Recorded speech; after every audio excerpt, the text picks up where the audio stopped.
Salut, je vous parle aujourd'hui du film Deep Impact. N'hésitez pas à vous abonner à cette chaîne, à laisser un com, un like, etc. Deep Impact est un film catastrophe sorti en 1998. Il peut faire penser au film Armageddon avec lequel il partage quand même pas mal de points communs. Une sorte d'astéroïde qui vient se pointer et qui va entrer en collision avec la Terre et un groupe de scientifiques de la NASA ou autre agence spatiale qui tentent d'éviter tout ça en envoyant un équipage sur place sur l'astéroïde pour le détruire, le détourner, etc.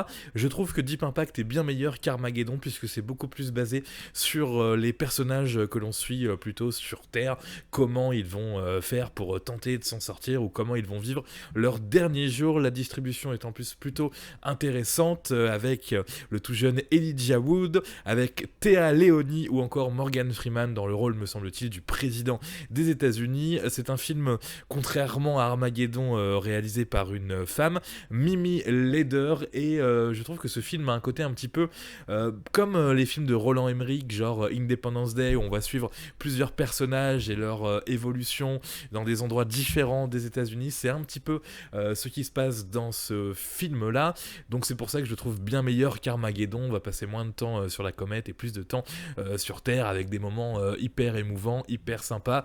Je trouve que c'est la bonne définition du bon film apocalyptique, si on peut dire comme ça, même si la fin peut réserver quelques surprises. Bref, Deep Impact, très bon divertissement que j'ai pu retrouver ces derniers temps, je crois, sur Prime Video. Il doit être potentiellement parfois disponible sur Netflix.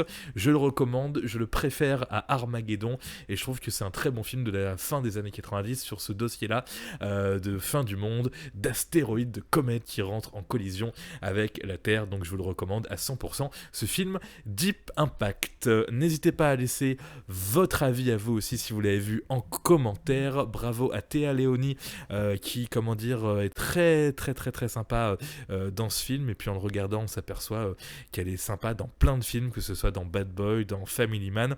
Alors Jurassic Park 3 non, mais Braqueur amateur oui, pourquoi pas. Téa Leoni très très sympa dans ce film que je recommande à fond, Deep Impact.